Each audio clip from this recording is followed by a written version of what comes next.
Okay, so for those of you who are taking the AP test, I wanted to show you how these ideas we learned are going to be asked on the AP test. So one of the things they're going to ask you to do is to draw circuits. And when you draw circuits, I wanted to remind you that voltmeters get connected across an object in parallel with an object. When we measure voltage on a resistor, we touch both sides. Positive on one side, negative on the other, and the voltmeter is in parallel with our object. That's because in parallel, these two things would have the same voltage.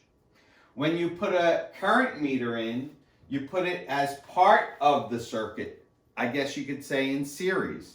You put it in the wire so you can measure how much current is flowing through the wire. So current meters, circle with an A, hook them up in series. Voltmeters, circle with a V, hook them up in parallel. So here is a question very similar to what we just learned. And I wanted to show you guys how they asked it on the AP test. So they describe how they have R1 and R2 in a switch and they hook it up the way they show you. They say they have a 9-volt battery and they have a current meter.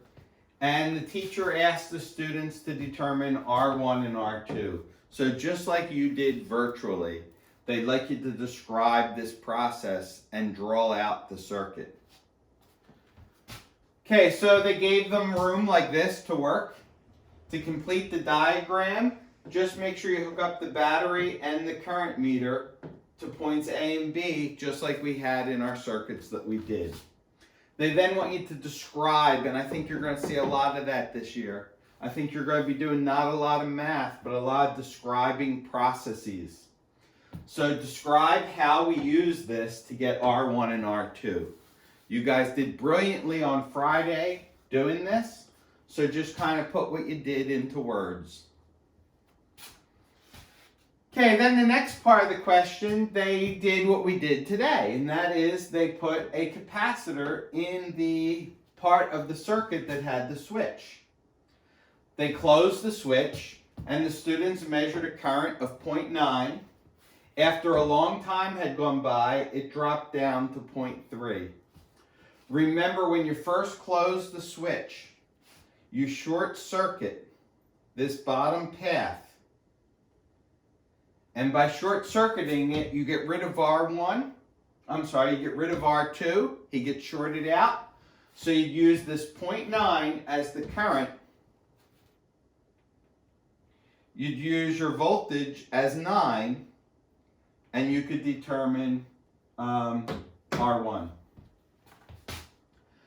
After a long time has gone by, remember that means that this capacitor charges up. It then acts like an open circuit, so nothing flows through this. So then it becomes a series circuit. So then we have a current of 0.3, a voltage of 9, and now our resistance is R1 plus R2, because now the electricity's gone through both resistors. So in essence, it's the same process that we did before. Okay, they want you now to do it mathematically. So you described it, and now you actually employ it. Okay, so they then want you to find R1, R2. We just did that. They want you to compare the currents. Well, we kind of know where the currents were, so we did that already. We talked about it. If you have questions, let me know. Then they want to know what is the voltage on this capacitor after a long time has gone by. Notice the word they use for voltage, potential difference. When you see that, that means voltage. It's the voltage across the capacitor. Okay? So what you do, same thing we did before.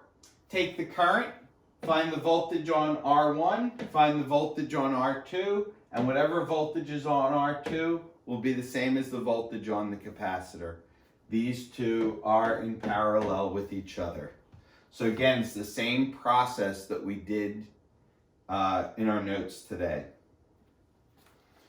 Finally, they give a third scenario where they hook up a battery and they say the battery has internal resistance, they want you to compare what you would measure if the battery had internal resistance versus if the battery was new.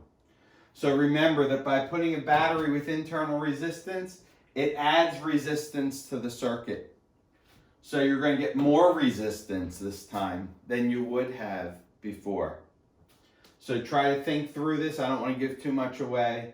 If you'd like to send me your answer, I'll be glad to look it over and give you pointers on where you went right and what you might need to add to your answer. So again, this is not mandatory that you work through this, but I think a big help if you're taking the AP test.